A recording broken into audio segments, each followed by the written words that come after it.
ఉత్తరప్రదేశ్లోని అమేఠీ నుంచి ప్రియాంక గాంధీ భర్త రాబర్ట్ వాద్రా పోటీ చేయాలంటూ ఫ్లెక్సీలు వెలిశాయి.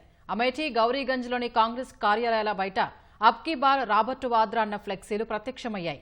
5వ విడతలో భాగంగా మే 20న పోలింగ్ జరగనున్న అమేఠీ స్థానానికి కాంగ్రెస్ ఇంకా తమ అభ్యర్థిని ప్రకటించలేదు. కేరళలోని వైనాడ్లో 2వ విడతలో భాగంగా ఈ నెల 26న పోలింగ్ జరగనుంది. అక్కడి పోలింగ్ సరళిని బట్టి అభ్యర్థిని ఎంపిక చేయాలని హస్తం పార్టీ భావిస్తోంది. ఉత్తరప్రదేశ్లోని అమేఠీ లోక్సభ నియోజకవర్గం గాంధీ కుటుంబానికి పెట్టని కోట. అలాంటి స్థానానికి ఇంకా అభ్యర్థిని ప్రకటించకపోవడం రకరకాల ఊహాగానాలకు దారితీస్తోంది.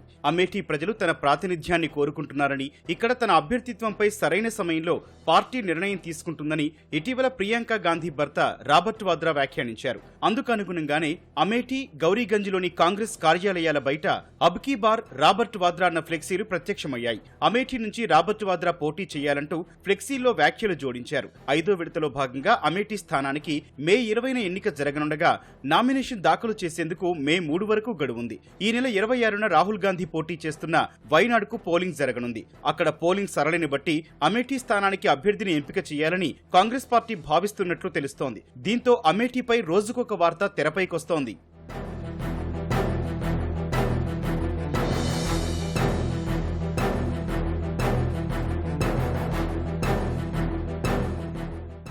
మరోవైపు అమేఠీ నుంచి భాజపా తరపున పోటీ చేస్తున్న కేంద్ర మంత్రి స్మృతి ఇరానీ రాబర్ట్ వాద్రా పోటీపై వ్యంగ్యాస్త్రాలు సంధించారు. పోలింగ్కు ఇంకా కొన్ని రోజులే ఉందని, అయినా ఇంకా కాంగ్రెస్ తమ అభ్యర్థిని ప్రకటించకపోవడం వారి అహంకారానికి నిదర్శనమని అన్నారు. ఇలా ఎప్పుడైనా జరిగిందా అని ప్రశ్నించారు. ఈ స్థానంపై రాహుల్ గాంధీ బావ రాబర్ట్ వాద్రా కన్నేశారని, ఇప్పుడు ఆయన ఏం చేస్తారో చూడాలని వ్యాఖ్యానించారు. ఒకప్పుడు ప్రజలు బస్సుల్లో వెళ్లే సమయంలో సీట్ల కోసం ఖర్చీఫ్ వేసుకునేవారన్న ఆమె ఇప్పుడు రాహుల్ కూడా తన సీటును బుక్ చేసుకునేందుకు అలానే చెయ్యాలేమోనని ఎద్దేవా చేశారు.